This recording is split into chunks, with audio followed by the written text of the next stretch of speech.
over the last 10 years, it's just been quite a journey to go on doing this work. I've learned so much as an artist, as a person. I've made connections all across the country doing this work. We've gathered circles of women and communities that have really kind of come together to create space for dialogue around violence against Indigenous women. I think this work and the work of other women, across the country really set the stage for, creating the national inquiry. So a lot has changed since having started this work 10 years ago, when it was really families and, kind of smaller community groups just really working on the ground, literally on the ground, trying to get money to, just print off posters of their missing loved ones to be able to go do that themselves. And so I think that work really helped to kind of raise the profile of the issue and create space for educating people who had no idea that this was happening in our communities. And if it's not happening to you, it's quite, it's not in public discourse.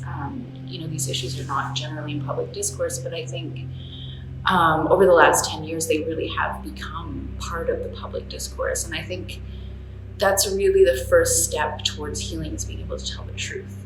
And that was why I created this work, was to tell that truth.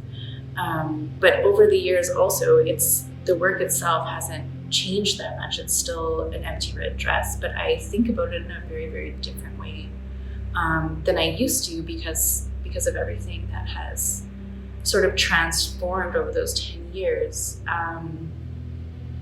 I think of these dresses now as not only empty dresses, but very powerful presence that we have supporting us and surrounding us as we work together on creating safer spaces for Indigenous women and girls.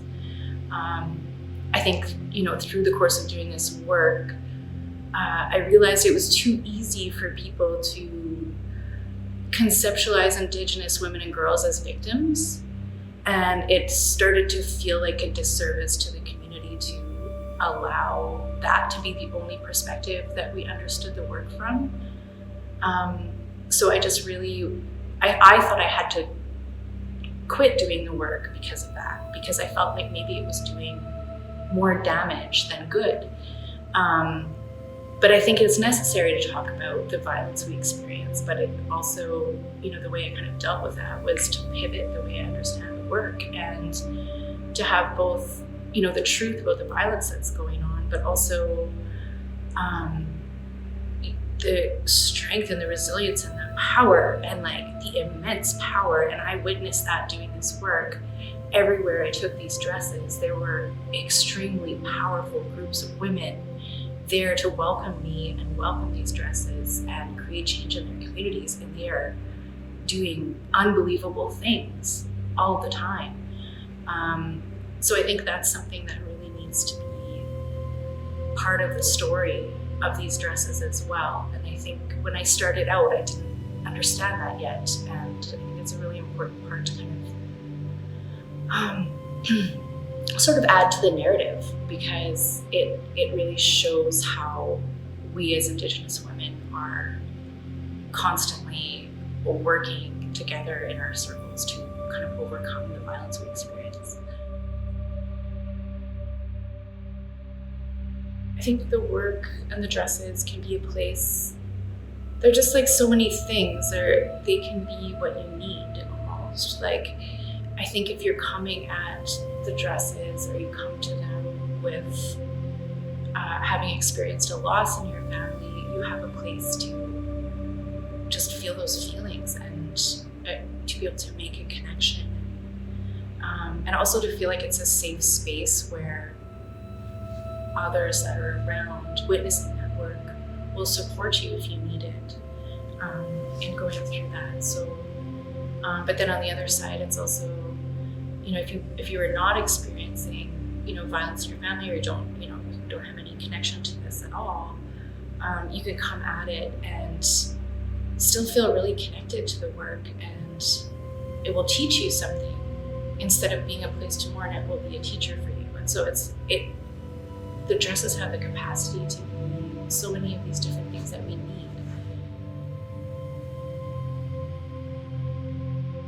I was actually influenced, and I realized this about 5 or 6 years into doing this work, that a book of Maria Campbell's called The Book of Jessica, on the cover of it is an empty red dress. And that book was about a young woman. Well, it's a long story, so I won't say all of it, but it was about a play written about a young woman who came to the city, to an urban environment, after living out on reserve or outside the city. So, and all the various struggles that she went through, having to make that transition. And so at 17, I read that book probably 12 times. It was just so impactful to me. I haven't had that experience myself, but I think that my mother almost had that experience. Not in that, I don't think serious of a way as the character in that book, but it just really hit home for me, and it really, really triggered something in me. And I think that dress just became this thing sort of seared into my memory, but I'd sort of forgotten about it for many years though. And then I think that image just came out when it needed to, I was listening to this woman speaking at a conference in Germany, and there was all these German academics who were very interested in Indigenous kind of everything. And she was the only woman in the whole group of academics, and she was the only Indigenous person in the whole room as well. And they all gave their presentations, and then she stood up and she said, there are over this many missing and murdered Indigenous women across Canada, and no one in the room knew that. They've been researching their whole lives, where is this written, right? And at the time, that it was written nowhere. And so, but anyway, so when she spoke, I just that is so brave, number one, to just get up and say that in this room of white academic dudes in Germany, where you're a guest too, right? So I was just whoa, this woman's a powerhouse, and she's just telling the truth. And but anyways, just as I was sitting there, I just that image clicked into my head. It must have been, I don't know what happened, but it just was sparked that image back, and I was oh my gosh, we need to put red dresses everywhere, so people can't forget, so that people know what's going on. I think I just am more and more thinking of these dresses as warriors, and as an army we have behind us to support us in all that we're doing to protect the land, to protect each other.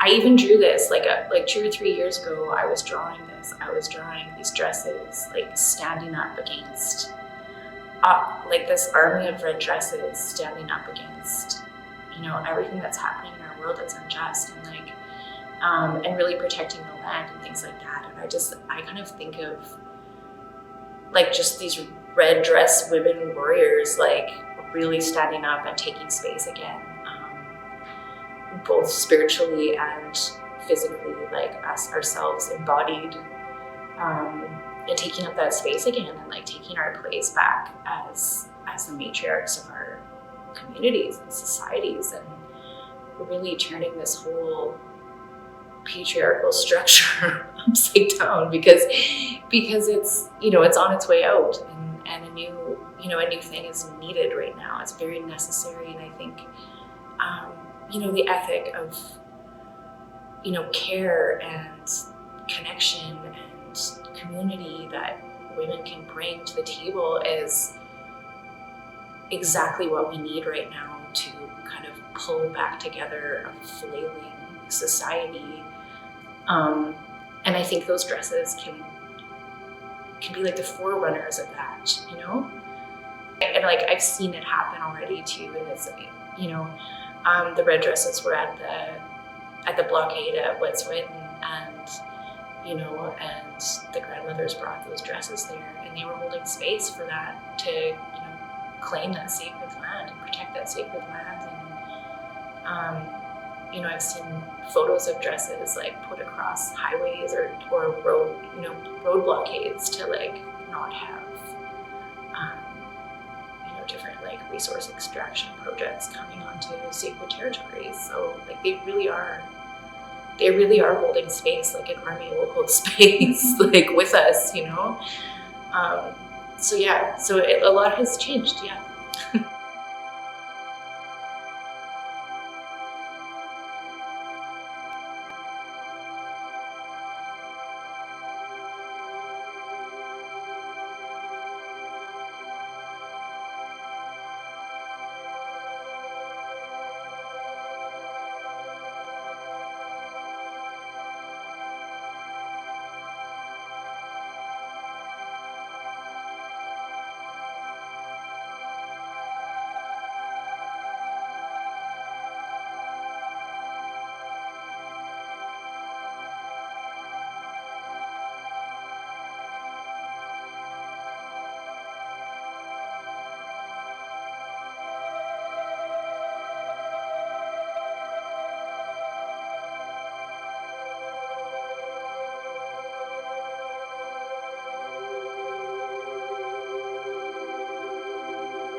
Wai pisnoxil in chai squeeze preset, kinsnach statlamilu.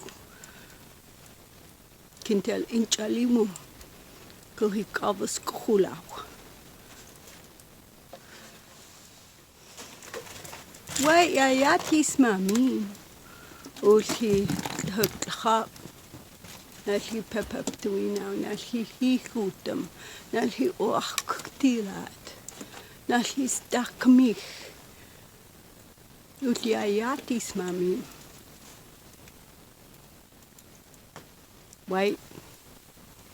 My name's Shelly Boyd. And I'm Sinaics. We call ourselves Sinaics. And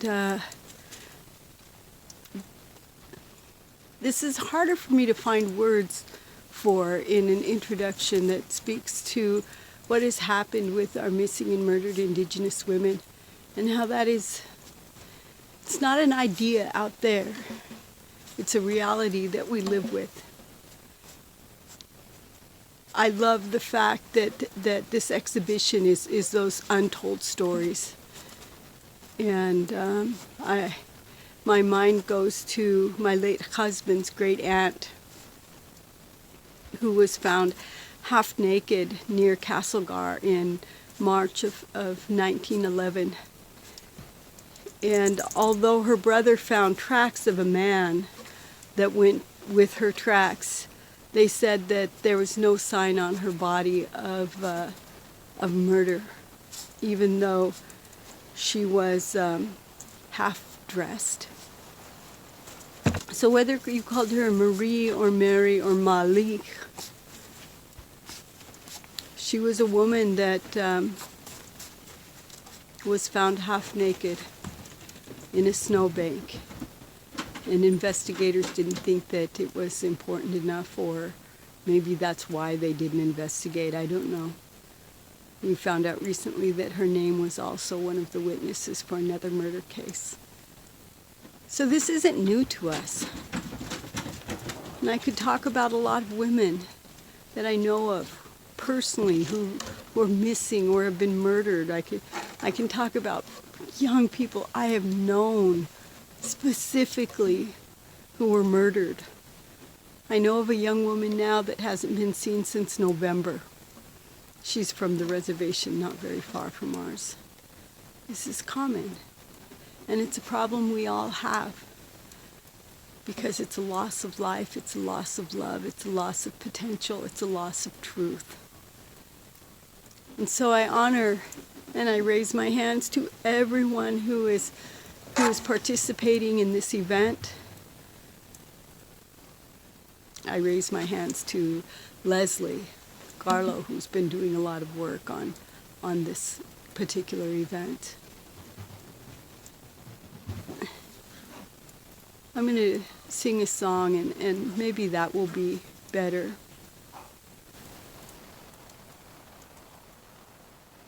This is a Sinaich song, and it's called Bringing Back to Life. Yo, yo, yo, yo, yo, yo, yo, yo, oh, yo, yo, oh, yo, yo, yo, yo, yo, yo, yo, yo, yo, yo, oh, yo, yo. Oh, yo, yo, yo, yo, yo, yo, yo, yo, yo, yo, oh, yo, yo, oh, yo, yo, yo, yo, yo, yo, yo, yo, yo, yo, oh, yo, oh, yo, yo, we white limlum kulunchun, white limlum tupia, hasti ulus, hasti skoltet, komt, yayati schools, cooking heat tupia, cooking heat kulunchun, that kun kwant. This work is beautiful that you're doing to the artist. I ask the Creator and I ask the grandmothers to help us. And we're pitiful. Our women are sacred. Tati cha cha hismame.